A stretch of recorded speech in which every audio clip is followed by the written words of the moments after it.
Let's look at why shields come in so many different sizes and shapes.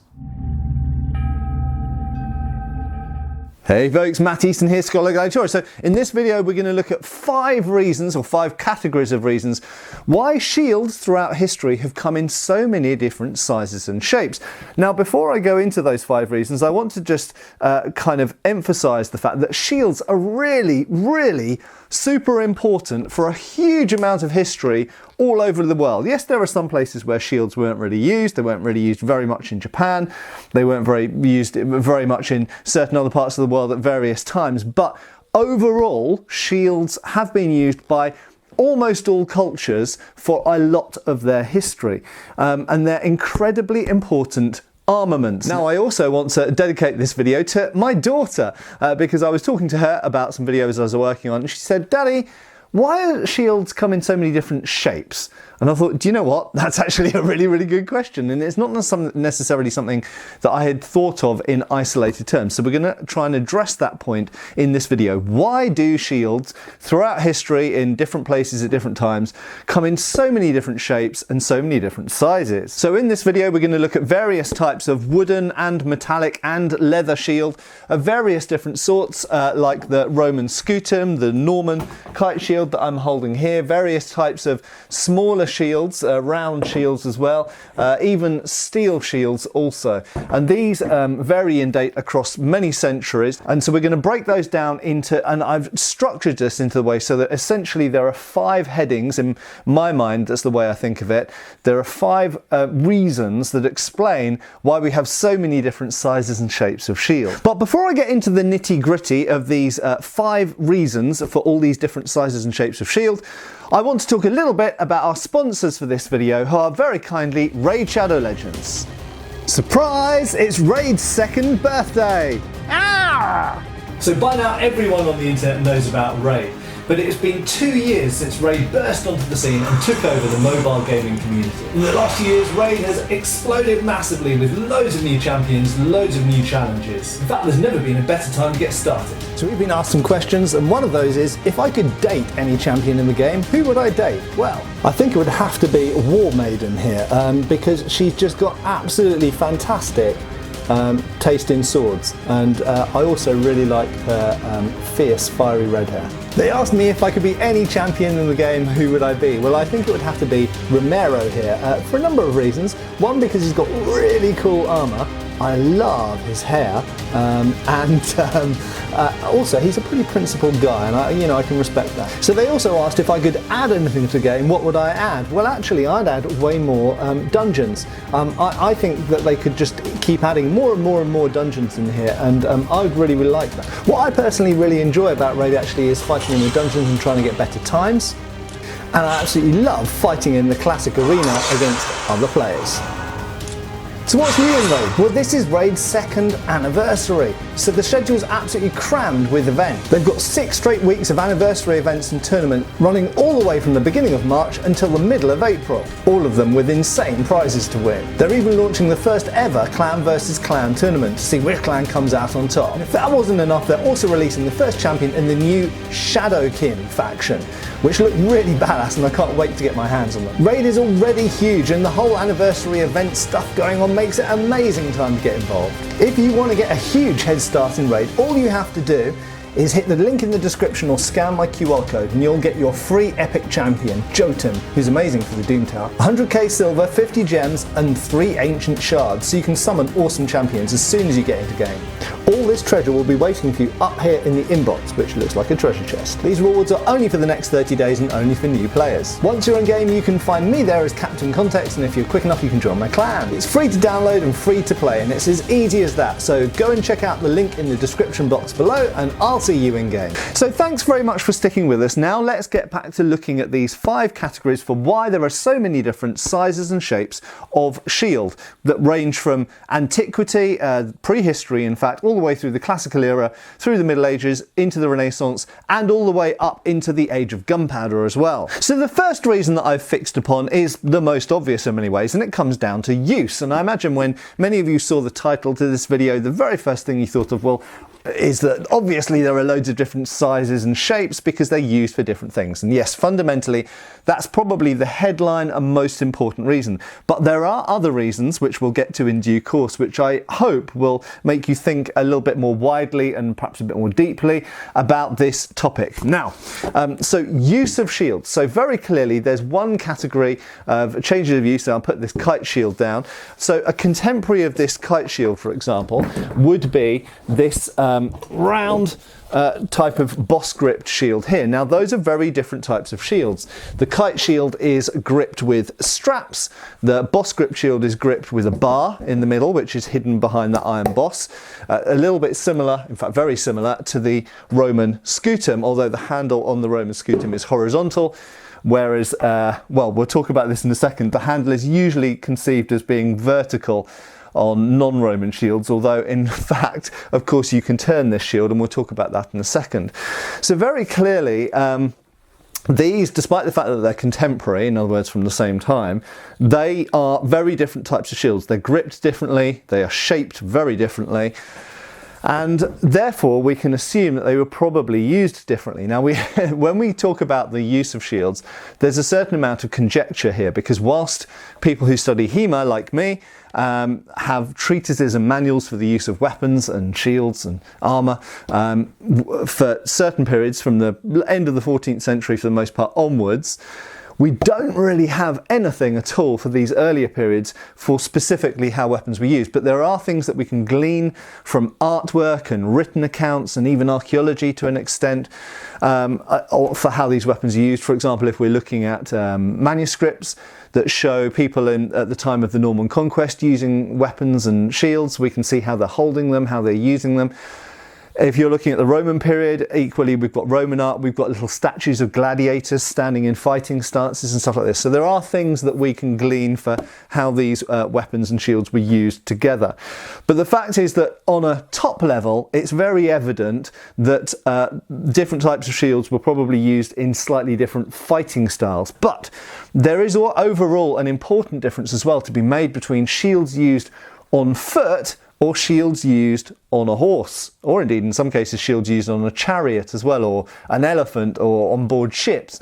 So clearly your typical fight, your expectations of how you're going to fight, are you going to fight predominantly on foot, are you going to fight mounted, that makes a difference in what type of shield you choose. So for example, it should come as no surprise at all that people like the Romans, who certainly the Roman legionary who fought on foot, should carry a type of shield which would be totally impractical on horseback. Trying to use a Roman scutum, which is a big heavy object and gripped in a way that's horizontal, so you can carry it and it's basically almost in a fighting position ready to use. This isn't exactly where you would hold it when you're actually fighting with it, but if you're just marching along carrying this shield, it's almost in the position ready to fight with. You couldn't ride along on a horse comfortably with this banging against your knee and everything else, and it's just too big and cumbersome, heavy. You can't hold the reins of the horse if you have reins.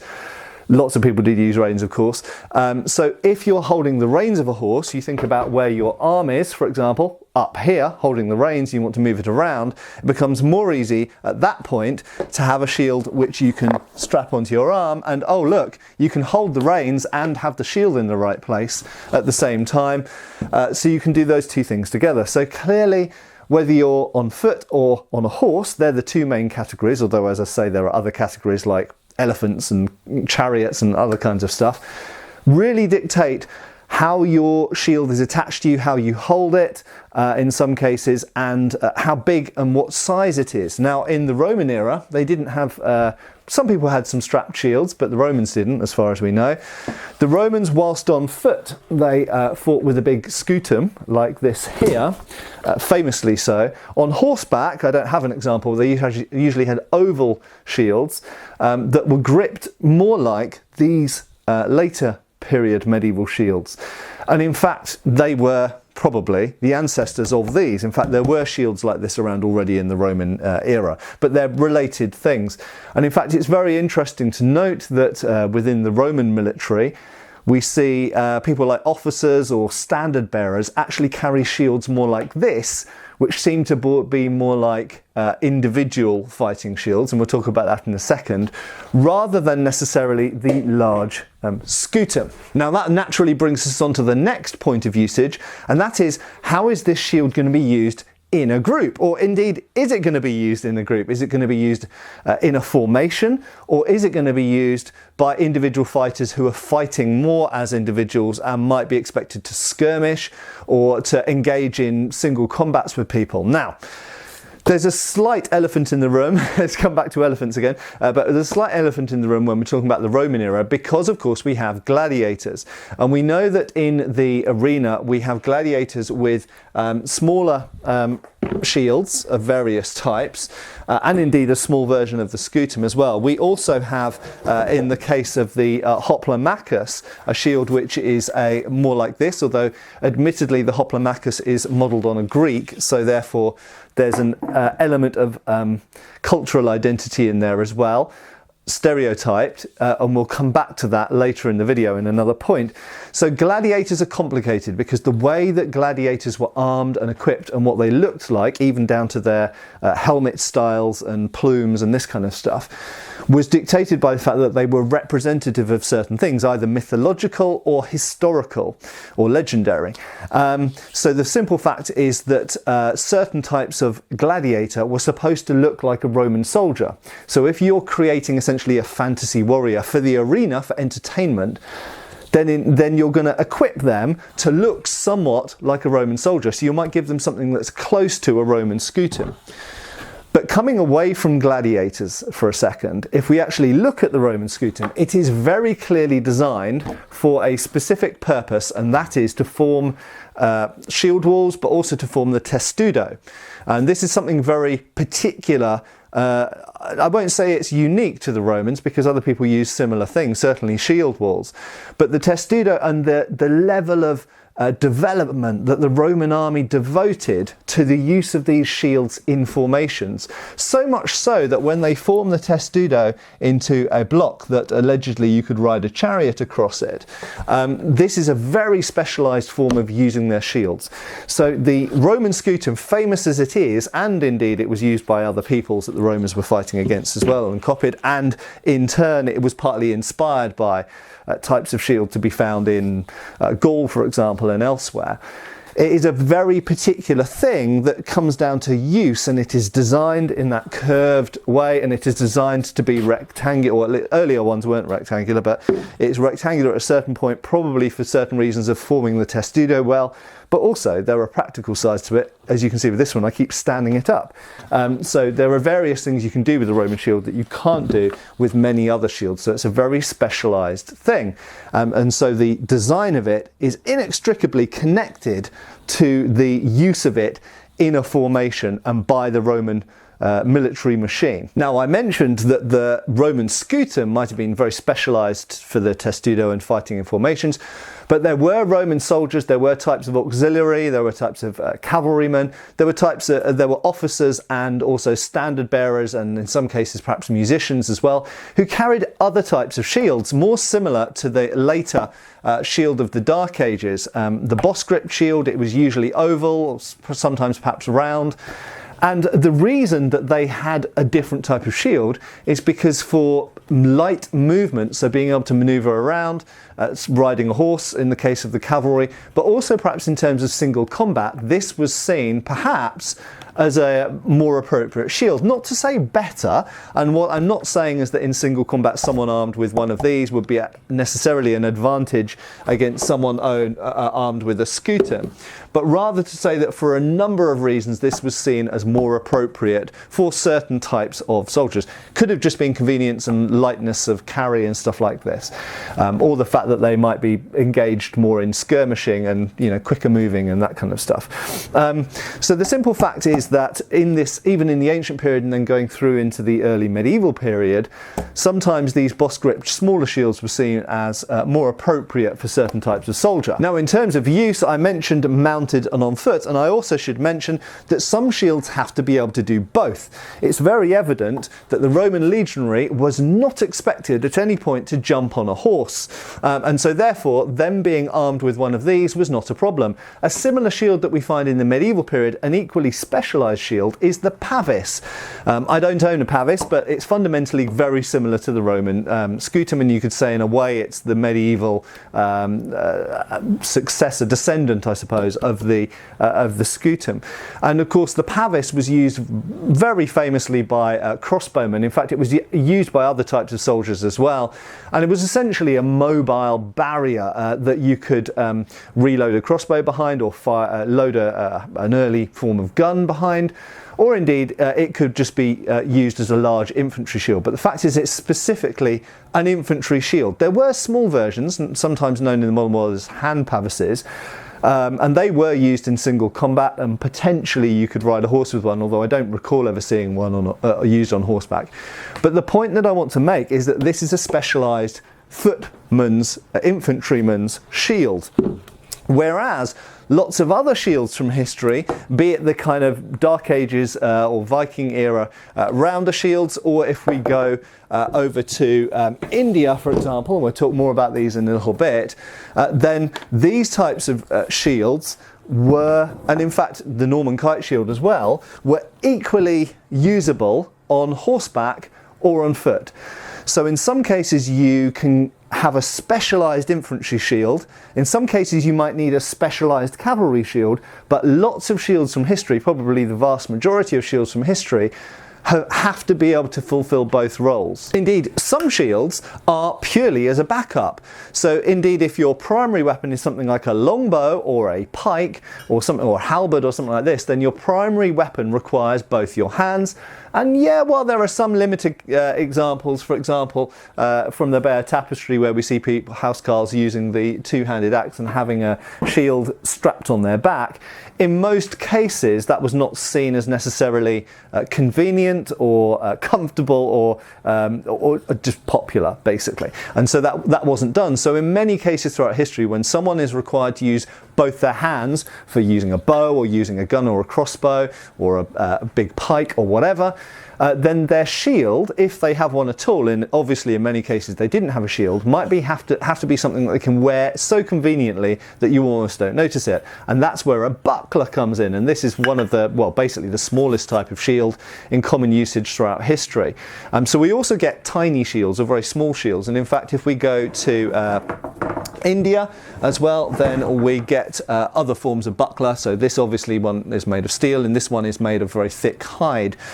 And these bucklers became very, very popular in areas usually where firearms, as I say, in some cases it could be pikes, but usually it was when firearms were being used, but equally it could be where bows or crossbows were being used. And so that missile weapon required both your hands and most of your attention, and in a self-defense situation, you need something as a backup, and you have a sword, so, well, I've got a left hand, I may as well have a buckler as well, because if I've got a sword and a buckler, that's, for most people, better than just having a sword. Now, for very similar reasons, we should remember, of course, that these were hugely popular, whether it's in 18th or 19th century India, or whether it's in 14th, 15th century Europe.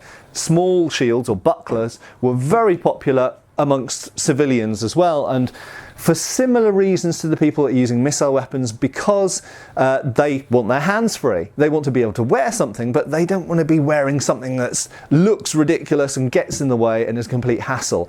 Because remember, the uncomfortable massive weapon, you might think that might be better in a straight up fight, and for the most part it is, but if it's so cumbersome and uncomfortable to wear and to carry around, you're not going to do it. You're going to put it down, you're going to forget it, and then when you need it, you don't have it. Okay, so it's just the same as with personal defense sidearms today, pistols or whatever. Yeah, you could carry a massive Desert Eagle around, but it's getting in and out of the car and going shopping. It's so uncomfortable, you're not going to do it. It's easier to just have a nice, easily concealable small 9mm somewhere, and that you'll have with you all the time, so therefore you're more likely to have it when you need it. Exactly the same with bucklers. They were very popular in dueling. Whether it's in Asia or whether it's in Europe, doesn't make any difference. Very popular in dueling, used with a sword. Swords were popular because you can wear them. You're not going to walk around with a halberd all day or a Dane axe or whatever, but you can easily wear a buckler, you can easily wear a sword. So they were popular civilian defense weapons. Now, just finally for this point one, and this is, I've devoted a lot of time to point one because it's the biggest and most obvious point, and there are lots of facets to it, which I've gone down some of those alleyways there, you can see already. But the final one that I want to mention is that when we come to use dictating the design of a shield, the size or the shape of it, the final one to consider is sport slash dueling. Okay, and so those things can be broken down to various things. I'll just throw a few ideas at you. For example, jousting. So jousting shields, very different requirement, some cases specific designs. Judicial dueling or trial by combat, were very often the weapons and the armour of the trial by combat was dictated for specific cultural and legal reasons, which leads to very peculiar, you could say, and specific shield designs. If we come to actual sport, in other words, non-lethal or non-harmful sport, and it's not supposed to harm you anyway, then we equally find types of shields used in practice combat or sort of sporting contest combat, which inevitably are going to evolve and become different from the types of shields that you're going to use in straight up kind of warfare. And indeed in civilian dueling, bucklers in some cases developed peculiar forms, particular forms. One common type, relatively common type, that you'll sometimes find in museums like the Wallace collection, is a type of buckler with a raised bar on it, sometimes a number of raised bars, and those raised bars were specifically designed, it seems, in the age of the rapier, in order to catch the opponent, the point of the opponent's blade. So as the thrust comes in, you basically punch the buckler into the point of the sword. The point goes under the bar and bends or breaks or gets stuck. And I think most people call these blade breakers. I actually think the main intention is for the blade to get stuck under the bar, because if that happens, it's like being able to grab hold and control someone's weapon. So if you manage to do that and their sword gets stuck in your buckler, you can shank them with your sword while their sword is stuck in your shield. And indeed, there is some implication that wooden shields were sometimes, and leather shields were sometimes used like this as well, in order to trap, for example, an opponent's spear point gets stuck in a leather or wooden shield. If you jam that onto an opponent's spear point, you can pull it aside and stab them with your own spear. Obviously that's with swords. Even a cut into the shield, whether it's leather or wood, if the cut goes in and gets stuck in the shield, you can now wrench that aside and hit with your own sword while pulling their weapon aside, and they have nothing to defend themselves or to fight back with for a second. So you inevitably find within dueling, judicial dueling, trial by combat, jousting, sport, these kinds of things, you find specific types of shields sometimes evolve for very specific scenarios, because the people know that that type of shield is only going to be used in that specific scenario. So hereby draws the end of point number one, which was fairly massive, I think you'll admit, but clearly the biggest point is that use and context, what that shield's going to be used for, dictates what the shape of that shield is, how big it is, what shape it is, that kind of stuff. The particular details of the design, even how you strap it to your arm or hold it in your hand or whatever, and even what angle the grip is at. Now, the second point I want to go into is very, very closely related to that, but I decided to split it out into a separate point, and that is the interaction between the shield, because we kind of looked at the shield not quite in isolation, but almost in isolation. The interaction between the shield and the weapon that you have in your other hand, or indeed the armour that you're wearing. So in other words, the second point that I think we should consider is the interaction between shield and the other weapons and armament that you have. Okay, so simple examples. Is this shield going to be used with a lance on horseback? Is it going to be used with a spear on foot? Is it going to be used with shorter hand weapons on foot predominantly, like swords and maces and axes? Or indeed, is this going to be used by an unarmoured person? Or a person wearing very heavy armour, maybe full head-to-foot lamellar or mail or even plate harness? Or something in between? Is it going to be used with someone who's maybe just got a mail shirt but doesn't have any arm and leg protection, has a helmet, doesn't have a helmet? These all make big differences. Very often in later medieval history we see that if someone's got a lot of armour, then they don't need such a big shield. And very often big shields are to compensate for a deficit or a lack of lots of armour. How they interact with armour can be very, very important. And as I say, how they interact with the weapons you're using can be very important. Certain types of, if I grab a pilum, certain types of weapon don't need to be swung much. And again, this comes back to being particularly applicable to the Roman scutum. So the Roman scutum, we don't have to worry too much about it getting in the way of my weapon, because whether I'm using a pilum or whether I'm using a gladius, I'm mostly thrusting. Okay, so I can have a large block, a barrier in front of me. With a smaller shield, particularly with something like, if we go to the extreme other end, a buckler. If we're using a sword with a buckler, then we need to be able to cut under and over it from both sides, all around here, around the buckler arm. And this is how we see them used in 16th century Italian sword and buckler. Equally, if we look at Indian systems of sword and buckler, very often the buckler is held closer to the body and the tulwar acts independently, and the buckler comes out sometimes to intercept things that are coming in, but it's generally held back closer to the body. So very different systems of use, but the main point is that the design of the shield is often tied to the design of the armour, type of armour, what's covered, what's not covered, and the type of weapon you're using as well. And the final example I want to give to illustrate this point is the knightly kite shield. Okay, now famously around the time of the Norman conquest, so around 1000 AD, 1066, these big kite shields were being used, and these were still being used throughout the 1100s, but in the 1200s we start to see these getting progressively smaller. One of the first things that happens is the top starts to get straighter, and then gradually they seem to get a bit shorter as well, until you end up with the so-called knightly heater shield, as they're called by Victorians, and we still call them often today, but the typical knightly shaped shield. But the thing you have to remember is at the same time as that was happening, armour was developing. So we went from a point where people were just wearing a long hauberk to they were having fully mailed legs, so chausses on their legs, so fully armoured legs, which means you don't need such a long shield necessarily, full long sleeves.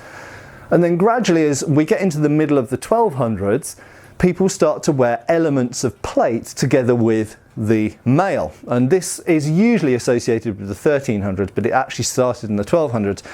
And the first thing, we get a more encompassed helmet, but we also start to get what's called a coat of plates underneath the surcoat. So underneath the fabric heraldic covering that you can see, there's actually a coat of plates underneath there as well. And basically, as the armour develops, the shield gets smaller, and those two things seem to happen hand in hand. So to sum up, point number 2 is quite simply that what weapons and armour are being used with the shield is incredibly important on dictating the size and shape of the shield. So points 3, 4 and 5 are perhaps points that you don't consider as much, and I'm not going to go into as much depth, and I'm not going to talk for so long on these points, but they nevertheless, I think in some ways are perhaps the most interesting points in this video, because they're more likely to be the points that most of you may not have thought about immediately when you saw the title to this video.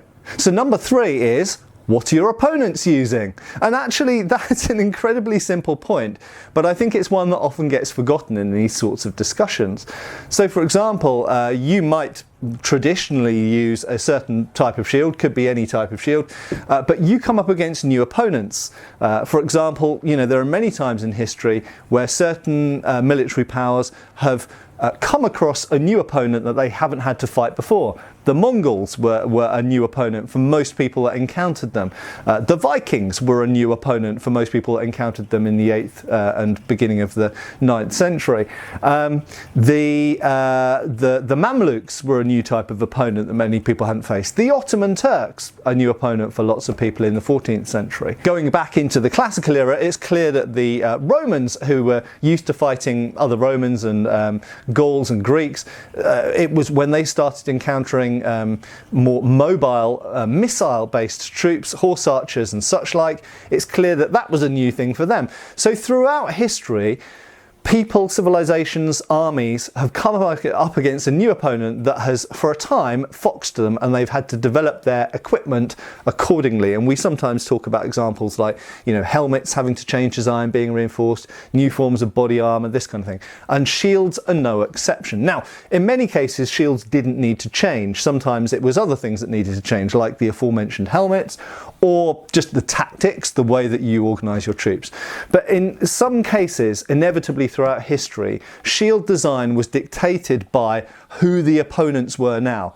You know, you can say, oh, for the last 300 years, those people over there have been our enemies, but they're not really a problem anymore. And now it looks like those people who've started raiding our farmland in the west, now they're the problem, and they're armed completely differently. You know, they fight on horseback, or they fight with lots of archers or whatever. And that dictates what kind of shields you're going to use, and you might change your shield design, you might change your shield size, and you might start using your shields in different ways. Indeed, in some situations, the actual build or material of your shields might need to change because of new weapons technology that has come from those opponents. So, simply to say, what opponents you're facing dictates the design of your shields. Not only what's happening internally, not only what weapons you use and what armor you use, which of course are also influenced by the enemy, but the enemy influences the size and shape of your shields. Now the next point number 4, is something that you've maybe thought about but not framed in this way, and that is technology. Okay, technology can come in a couple of different forms. Number 1, what material and technology, what science is available to you. Okay, if you're Captain America, then we know that you're going to get a really good shield. But the other point is what is necessary to get the job done. Okay, so sometimes you might have access to all the steel in the world, but for some reason you want a wooden shield, because wooden shields are really good for getting people's spears stuck in them or whatever, or they're more convenient to carry, or they're cheaper to make. Economy plays a part as well.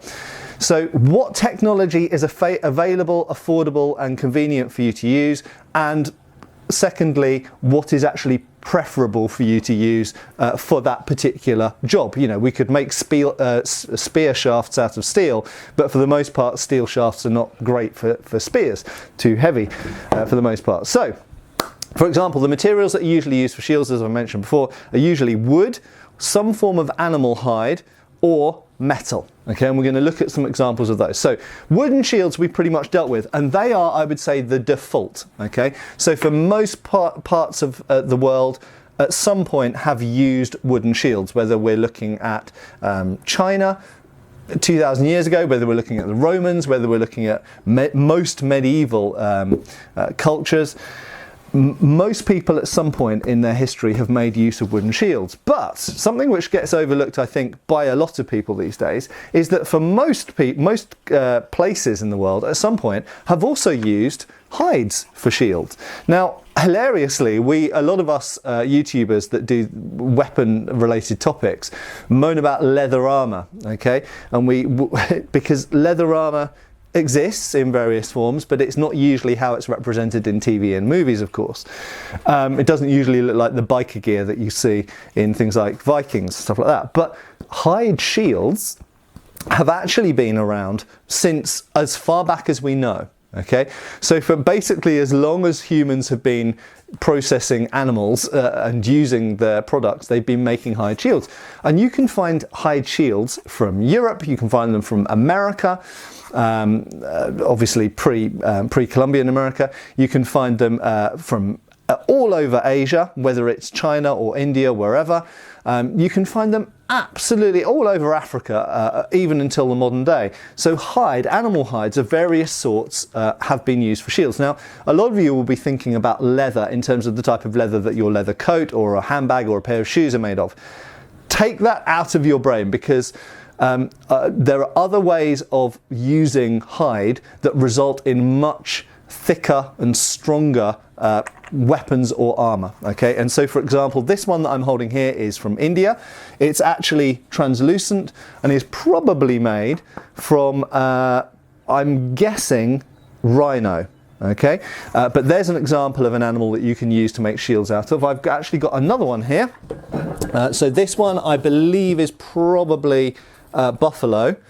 And you can see it's not as thick, but it is obviously much, much bigger. And I've actually got a small collection of Indian dal or shields, and they are mostly made of leather. Some are made of steel, but I'll talk about steel in a second.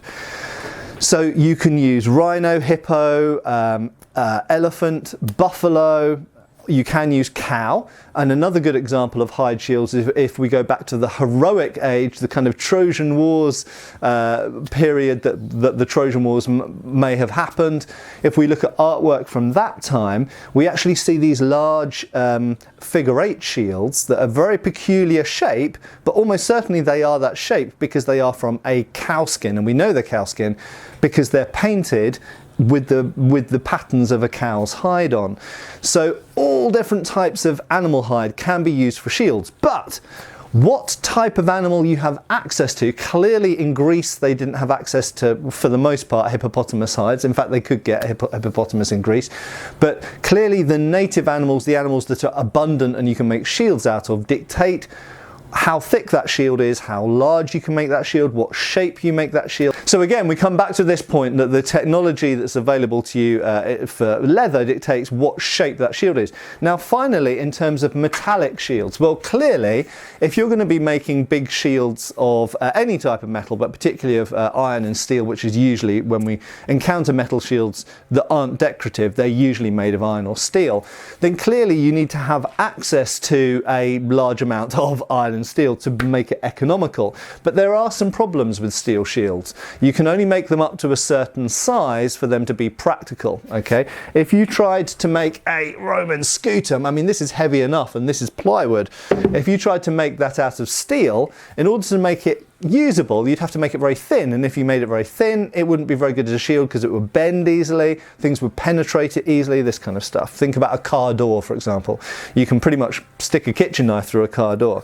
So if you want to make a steel shield that is thick enough that it will actually stop things, it can only be of a certain size, and to some extent that dictates shape as well. Clearly if we're talking about small things like bucklers, and again if we go to India, when we find steel shields in India, they are usually no bigger than this buckler. Indeed, there's some examples behind me. These are modern replicas used for sparring, but nevertheless, that's about, for the most part, you do get slightly, in fact, you do get shields occasionally, particularly from Persia, actually, thinking about it, from Qajar, Persia. You do get shields of about this size, but they're very rarely any bigger than that. And for the most part, most of the steel shields that you encounter are no bigger than that or that. Okay, so they're basically bucklers or large bucklers, targes at most. So the limitations with steel and iron shields are, first of all, that you have enough iron to make that. Secondly, can you equip a whole army with it, or is it just something that the officers have? But then also, importantly, is it actually practical with the type of shield you want to have? Because if you want your army to have massive great shields like Pavis's or Scutum, or indeed if you want your cavalry to all have kite shields, you can't be making them of steel because they'd be too impractical like that.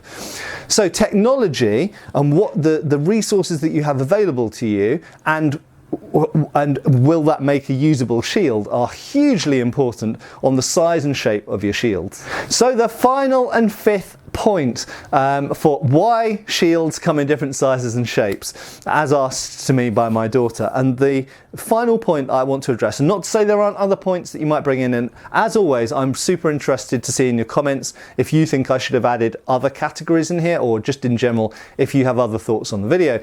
But the fifth and final point that I'm including in this video is identity. Okay, now a lot of you when I say that might be thinking about heraldry. Okay, I actually don't. I thought about including that as a point, and symbols, and if we go back to Greek hoplites, for example, then you get big designs and faces and stuff painted on the shields. If you look at the Roman scutum, you find certain designs painted on the shield. Obviously the knightly shields, you get heraldic devices painted on. But I thought about it and I thought, no, that doesn't really, throughout history overall, that doesn't dictate the size and shape of a shield. Because in fact those designs, we find the same design. For example, if you take the Roman shields, you find the same designs on oval shields carried by cavalrymen and musicians and stuff. You find the same designs on that as you do on the large rectangular scutum, and in fact you find the same heraldic designs on the medieval shield. You find it on people's surcoats, you find it on other types of shield, and on banners and all kinds of stuff. So I don't think that that type of identity dictates the size and shape of a shield. But what I do think dictates the size and shape of a shield is cultural identity. And I don't think that we should necessarily avoid this, because it was clearly a thing. It was clear that throughout history, various groups of people made themselves look a certain way. They dressed in a certain way. They wore a certain style of hat. They carried a certain shape of shield, because that's what we do. Those people over there, they all, those Normans, they use that type of shield. But here in England, we use these round shields, or we use the oblong shields you sometimes see. Now, many of you will go, oh, but Matt, on the Bayeux Tapestry, the Anglo-Saxons are using kite shields. Indeed, yes, that's true. In fact, there was a big Normanisation of England before the Norman conquest. So Edward the Confessor, of course, very close connections to Normandy. Even Harold Godwinson had close connections to Normandy prior to going for the throne and getting involved in that contest. But the fact is that there are cultural shifts, and indeed it can go the other way. You might be, well, we are different. We are Gauls. We don't use exactly like the Roman scutum is. We have a shield that's kind of big and kind of a roughly similar shape, but our grip goes this way because we use them differently, and we paint these designs on them and we put them in these colours because we don't want to look like Romans. We have Gallic hats and we have Gallic helmets. We don't want to look exactly like they do over there. That's one side. But the other side is that we do want to look like those guys. Oh, have you seen those Normans? Those Normans are they're pretty fly. Have you seen those shields they've got? They're long shields. Oh man, they're really good. They protect your leg better when you're fighting, and they look really, really cool, really modern, don't they? I really love those. I think I'm going to get myself one of those kite shields. So it can go both ways. And in fact, in India, we explicitly see this. So after the Mughal invasions, we actually see a gradual transference of styles with Islam as well, but there's not just a religious thing, it's also a fashion, it's a cultural, it's a status thing, whereby lots of things that had formerly been seen as Persian made their way into India. So sword designs, for example, we start to see that the curved saber-type blade that we find on most tulwar becomes hugely popular in the 16th century. And prior to that, you can find some examples, but they're pretty rare. There were different, for the most part, Indian swords were either straight or forwards curved. And this goes to shields as well. And this famous type of round shield here, notice that they're quite similar. Okay, these are made of different types of hide, they're different thicknesses, different sizes, but they're pretty similar. Yeah, they're round, they've got 4, sometimes you get 6, but you have 4 bosses on the front. Those 4 bosses, incidentally, are connected to rings on the inside here with a little pad in the middle, and the rings attached to a handle. It's how you grip it. It's a bit like a boss grip shield. Same thing with those. We've got 4, we've got a 5th one in the middle here, but basically you've got some bosses in the centre, either 4, 5 or 6 usually, in the middle, and then you've got a round domed shield. So they're quite uniform, and that comes in as a result of Persian influence. Okay. Equally, these types of shields also became popular in certain European countries as a result of the Ottoman Turkish Empire's expansion. We see the same, of course, with swords. We see the kilich spread out and influence the Polish and Hungarian szabla. We see the yataghan adopted in the Balkans. So yeah, we see this spread. And the simple fact is that the identity of a shield, it can either be a plus or a minus in terms of either we don't want a shield, we want a shield that looks really different to those people, or wow, those are really cool, and we want a shield that looks like those people because we're becoming like those people. So, you know, famously, I suppose, after the Romans left Britain, there was the Anglo-Saxons came in, but we know that genetically, the Anglo-Saxons, there was a migration of people from Germany and Netherlands and Denmark, but equally, there was an adoption of Germanic language and culture, religion, and weapons. Okay, so it's very clear that for example, if you look at the Sutton Hoo grave finds, a lot of the Sutton Hoo grave finds have an inextricable connection in their artistic influence and perhaps even manufacture with Scandinavia. And that's 7th century. So way pre-Viking. So clearly, sometimes shields, just like everything else, be it swords or helmets or anything else, are influenced either positively or negatively by other cultures around. And finally, there's another sense of identity, which some of you may have anticipated me mentioning, and that is just like, what team are you on? Okay, now this is a slight anecdotal thing, I suppose, but the TV show The Last Kingdom, one of the things that bugged me more than anything in the first episode of The Last Kingdom, first season, first episode, was that the Anglo-Saxons were given rectangular shields. Why have they got rectangular shields? They looked like the top of a table with a boss added on them. They were vaguely reminiscent of the Roman scutum, but not really, because they were flat. And I was like, why have they given them rectangular shields and they've given the Vikings round shields, correct for the period? And of course, it's for differentiation of teams. It's so that the viewer, who doesn't care that much about the history, so that the viewer can go, oh yeah, those are Saxons and those are Vikings, I can tell because they've got different shields. It's like having your football team, one with blue shirts and one with red shirts, or one with stripy shirts and one with plain shirts. It's identification.